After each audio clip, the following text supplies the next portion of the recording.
करुणा के सागर तथागत गौतम बुद्ध, विश्व रत्न डॉक्टर बाबा साहब अम्बेडकर, बहुजन समाज में जन्मे सभी महापुरुष, माता रमाई, माता भीमाई, माता यशोधरा, इन सभी प्रेरणाओं को नमन करती हूँ।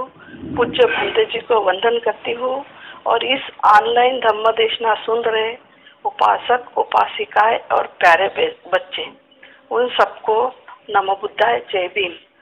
जैसे आज मुझे बंते जी ने बोलने का मौका दिया, तो आज 3 तारीख को हम सावित्रीबाई जयंती मना रहे हैं। पूरे देश में आजकल सब लोग जागरूक हुए हैं, तो जयंती मनाते हैं।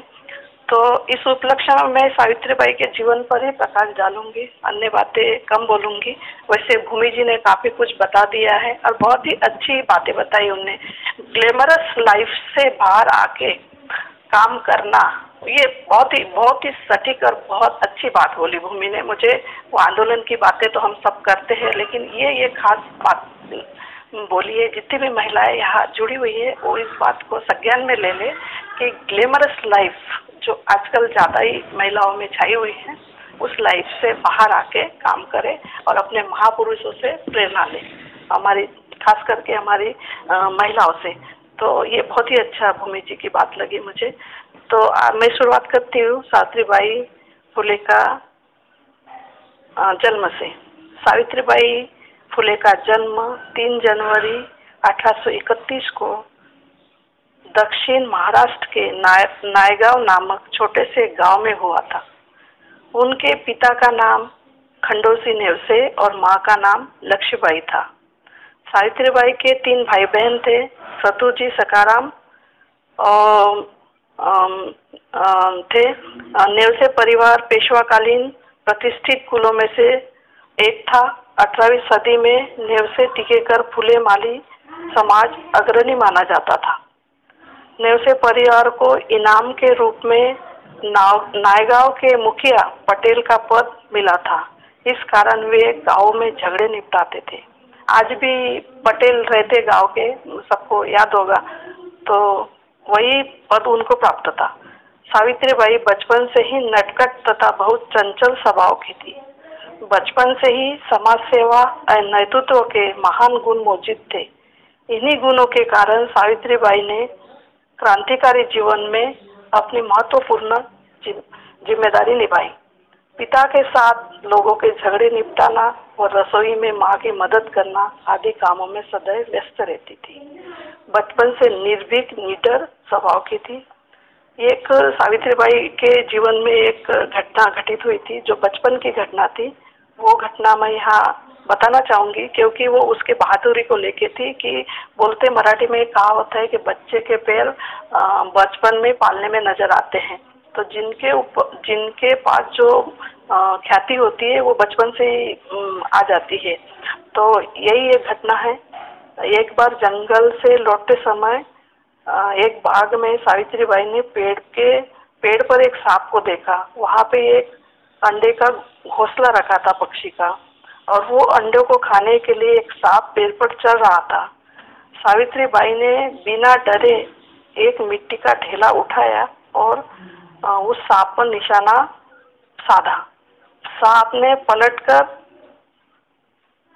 उनके ऊपर पलटवार किया और सब बच्चे उनके साथ जो थे वो भागते हुए पीछे आ गए। लेकिन सावित्रीबाई निडर होकर सांप जब तक नहीं मरा तब तक उसके ऊपर वार करती गई और बोलती गई कि अंडे खाएगा, ले डंडे खा, ले एक और खा। इस टाइप से बातें करते हुए सावित्रीबाई ने उस सांप को पूरा जिंदा मार दिया। तो ये घटना बच्चों को लगा पता नहीं क्या होगा, तो सब बच्चे उनके पापा को बताने के लिए आए। जब वो खंडोजी नेवसे वहाँ पहुंचे तो अपने बेटी का साहस देख के प्रसन्न हुए, परंतु एक समय के लिए उनको डर भी लगा, अगर मेरी बेटी के साथ कुछ हो जाता, कोई अनहोनी घटित होती तो क्या होता। लेकिन मन ही मन खुश हुए कि मेरी बेटी निडर है। आगे की घटना, सावित्रीबाई जब 7 वर्ष की हुई तब उसकी माँ के मन में लाडली की शादी का विचार आया। उस समय मान्यता थी कि 6 साल की उम्र में ही लड़की की शादी हो जाए तो बहुत अच्छा है।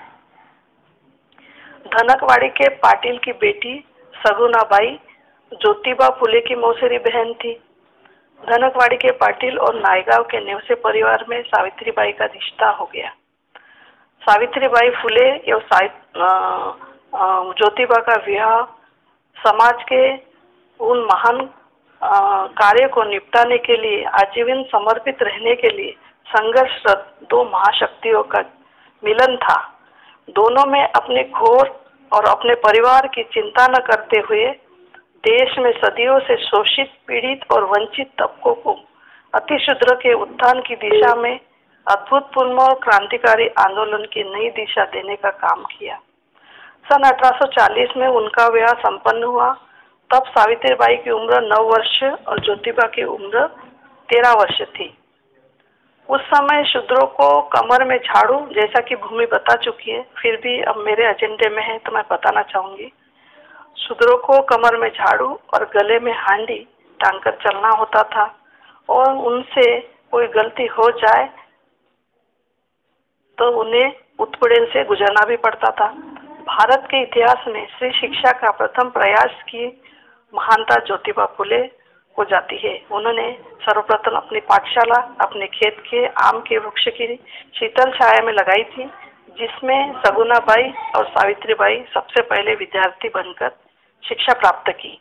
ये बात मैं इसलिए बता रही कि ये छोटी छोटी बातें, हम बड़ा बड़ी बातें बताते, छोटी बातें ध्यान नहीं रहती, इसलिए ये इतिहास भी पता होना चाहिए उनकी जीवनी।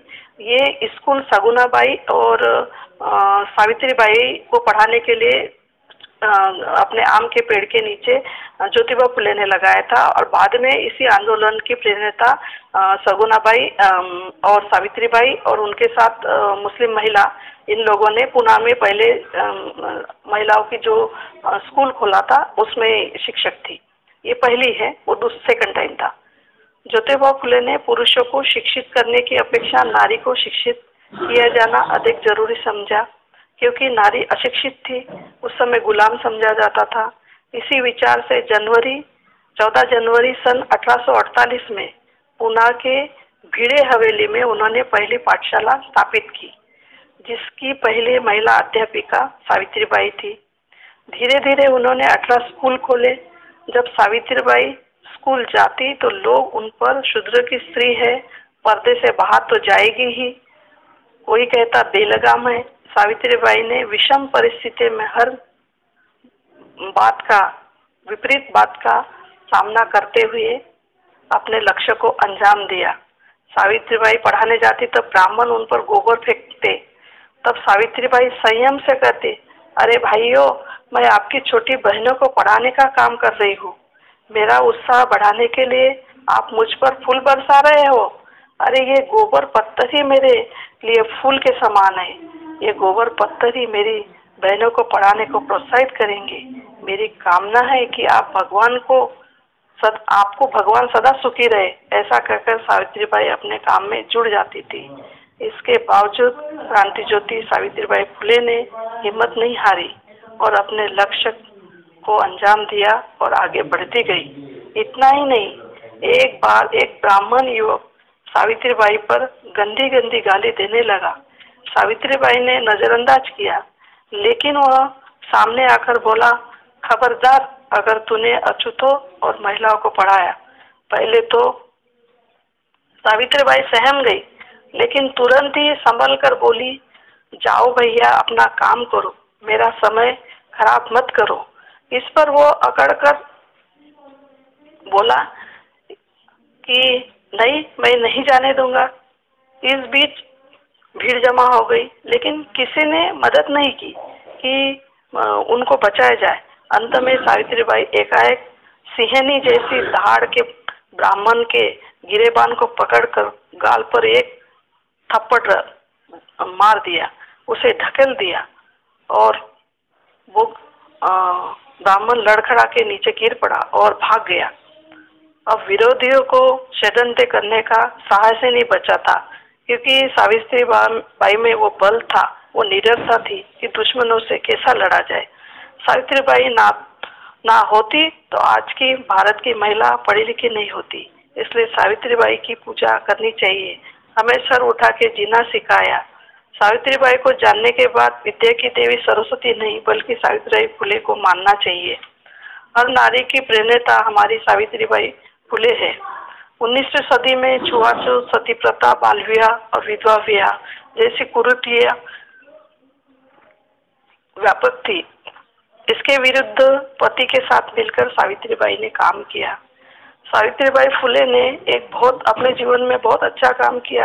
सभी अच्छे काम किए, लेकिन सबसे अच्छा काम ये था कि एक ब्राह्मण महिला आत्महत्या करने जा रही थी। वो विडो थी और वो प्रेग्नेंट हो गई थी।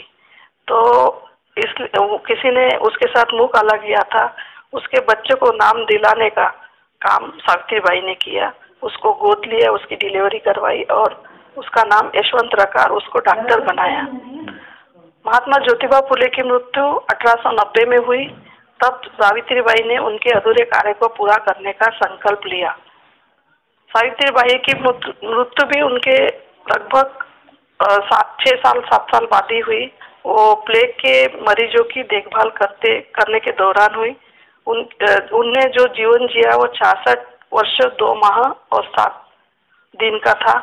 उनका पूरा जीवन समाज के वंचित तबके में खासकर महिलाओं को अधिकार प्राप्त करने में गया। और जो हमारी शिक्षा व्यवस्था हमें बताती है कि हम 2000 वर्षों से गुलाम थे, परंतु इस बात पर हम मौन हो जाते हैं। हाँ, आखिर गुलाम क्यों थे, ये प्रश्न अपने आप से हमें करना चाहिए। हमारे गुलामी का क्या कारण था? क्या विदेशी लोग हमारे गुलामी का कारण थे? नहीं, हमारे यहाँ की वर्ण व्यवस्था हमारे गुलामी का कारण था। और हमारी धर्म भीरुता ही हमें आगे ले जाती है। जब जब हम पर संकट आता है तब तब हमने उसका सामना न करते हुए किसी अवतार के आने की प्रतीक्षा की। बाबा साहब ने हमको बुद्ध धर्म दिया, उस पर भी हमारे लोग खरे नहीं उतरे। दुश्मनी की व्यवस्था में अपनी व्यवस्था ढूंढते हैं। हम लोगों ने इन प्रेरणाओं को साक्षी मानकर हम हमारे जीवन में उतारना चाहिए। सावित्रीबाई जैसे भूमि जी ने एक बिंदी लगाई थी माथे पे अपने, आड़ी बिंदी, वैसी ही बिंदी सावित्रीबाई लगाती थी। और ये बिंदी सावित्रीबाई इसलिए लगाती थी कि उसके पीछे एक कारण था। वो कारण हो सकता आप लोगों को पता हो, फिर भी मैं बताना चाहूंगी। और इस बात से हम लोगों ने भी प्रेरणा लेना चाहिए। हमारे जीवन में भी हमने कुछ ऐसी प्रेरणा लेना चाहिए कि हम भी इस जीवन में जो जन्म से लेकर मृत्यु तक का जो समय है उस जीवन में कुछ अच्छा करें। कुत्ते बिल्ली भी अपना जीवन जी लेते हैं, जन्म लेते हैं और मरते हैं, लेकिन आदमी को खास जीवन मिला है, उसमें समझ है, सब कुछ है। इसलिए हमारे महापुरुष से प्रेरणा लेते हुए हमको जीवन जीना चाहिए। सावित्रीबाई के माथे की बिंदी के ऊपर बात कर रही थी। सावित्रीबाई कहती है हमें असमानता की खड़ी व्यवस्था को आड़ी बनाना है। उस खड़ी व्यवस्था को हमको आड़ी बनाना है, इसलिए मैं ये आड़ी बिंदी लगाती हूँ। और ये आड़ी बिंदी मैं तब तक लगाऊंगी जब तक ये खड़ी बिंदी आड़ी इसलिए लगाऊंगी जब तक ये आड़ी व्यवस्था नहीं हो जाती। इसलिए ये प्रण लेने के लिए सावित्रीबाई आड़ी बिंदी लगाती थी। इसके पीछे ये कारण था। सावित्रीबाई कहती थी ज्ञान के बिना सब खो जाता है, ज्ञान के बिना हम जानवर बन जाते हैं। इसलिए खाली ना बैठो, जाकर शिक्षा प्राप्त करो। तुम्हारे पास टिकने का सुनहरा मौका है, इसलिए सीखो और जाति के बंधन तोड़ो। आज महिलाओं की ताकत माता सावित्रीबाई फुले है, जिनके कारण देश की महिलाएं पढ़ लिख पाई एवं गर्व से सर उठाकर चलने में सक्षम हुई। माँ सावित्रीबाई की संघर्ष की हर नारी कर्जदार है। इसलिए समस्त समाज के महिलाओं को उनका संदेश पहुंचाने की जिम्मेदारी हम सबकी है। इसी शब्दों के साथ एक बात कह के मंत्री जी ने बताया, उसी टाइम पीरियड में मेरे को बोलना था, तो मैं अब बात खत्म करूंगी। इस बात की प्रेरणा लेना चाहिए। एक बात बोलूंगी मैं।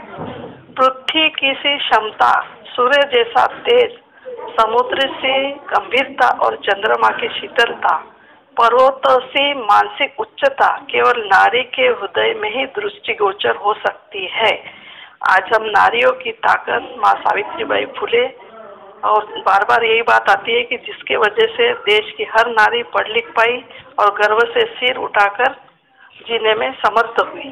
सावित्री माँ का संघर्ष की हर नारी कर्जदार है, इसलिए उनका संदेश पूरे समाज में फैलाने का जिम्मा हम सब महिलाओं का है। आज से ही इस 3 तारीख से ही आने वाली 3 तारीख से ही हम लोगों ने ऐसा कोई प्रण लेना चाहिए कि मेरे जीवन में मैं ऐसा कुछ काम करूंगी, हमारे महापुरुष से प्रेरणा लेके ऐसा कुछ काम करूंगी जिससे मेरे समाज को दिशा मिले और मेरा जन्म सिद्ध हो। यही बोल के मैं अपने वाणी को विराम देती हूँ और पूज्य बंदे जी को साधुवाद देती हूँ कि आज मुझे बोलने का मौका मिला। बहुत फटाफट बोल के मैंने अपनी बात पूरी की। सभी को नमो बुद्धाय, जय भीम। पूजनीय बंदे जी का वंदन। आपके पास